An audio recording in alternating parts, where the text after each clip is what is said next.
Hello students, welcome to our online classes. Today's class is of class 8 civics. We are starting with our first chapter, the Indian Constitution and Secularism. A constitution is the foundation law of any country, which lays down the principles and framework upon which the state is based.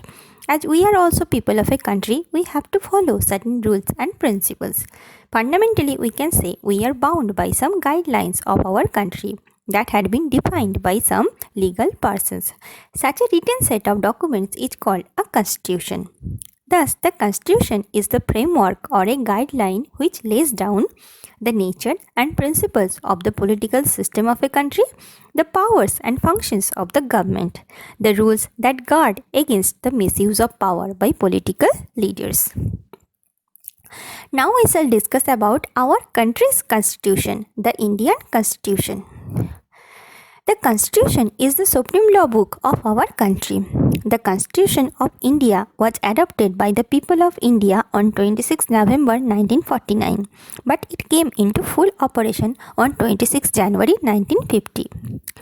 The date 26 January was chosen to commemorate the Purna Swaraj Declaration of Indian National Congress in 1929 in Lahore session.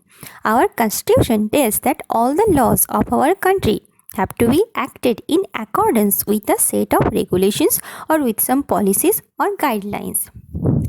As we all know, Indian National Congress always took an active part in the freedom struggle for India.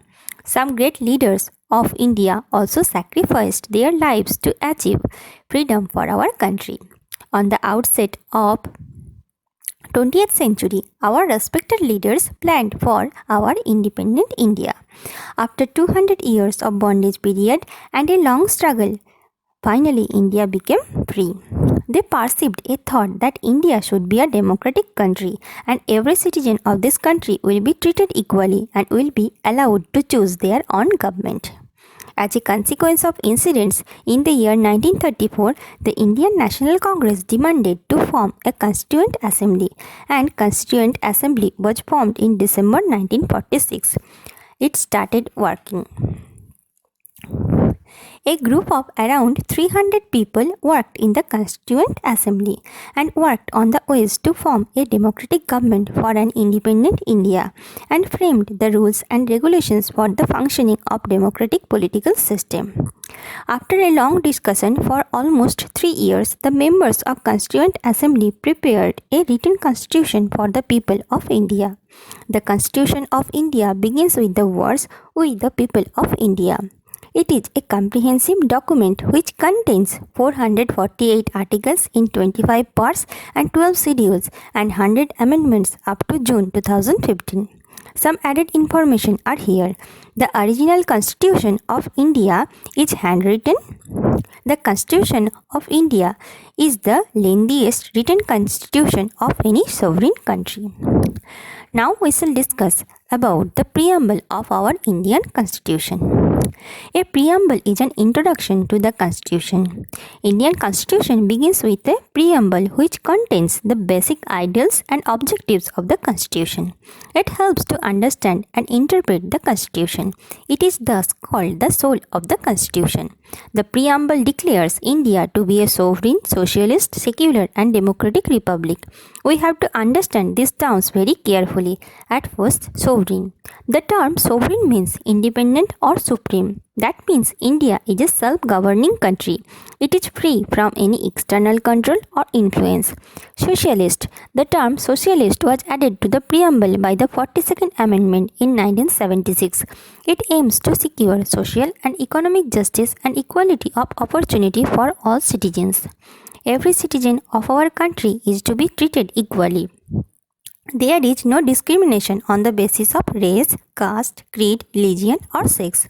Secular. The term secular means giving respect to all religions.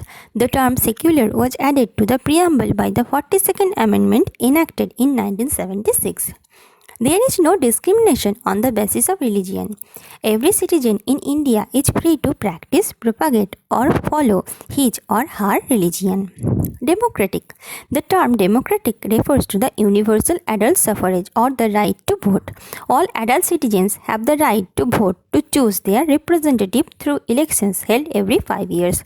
Republic. A republic is a form of government that has an elected head. India became a republic on the 26th January 1950, and on that day our constitution came into force and India got its first elected president. Now we shall discuss some key features of the Constitution of India. Number 1. The Constitution is the lengthiest written constitution of the world. Number 2. Indian Constitution is partly rigid and partly flexible. Rigid means that requires a special procedure for its amendment, and flexible means it can be amended in an easy way. Number 3. It is federal in structure but unitary in spirit. Number 4. The Constitution provides for a parliamentary form of government. Number 5. Indian Constitution provides separation of power. Number 6. Independent judiciary. Indian Constitution establishes a judicial system that is integrated as well as independent. Number 7. The Constitution guarantees 6 fundamental rights: right to equality, right to liberty, right to freedom of religion, right to cultural and educational rights, right against exploitation, right to constitutional remedies. Number 8. Directive principles of state policy constitutes the comprehensive economic, social and political program for a modern state. They are meant for promoting the ideal of social and economic democracy. They embody the concept of a welfare state. Now we shall discuss about some information about secularism in India. Since India is a multiracial and multireligious country, secularism is very important in India.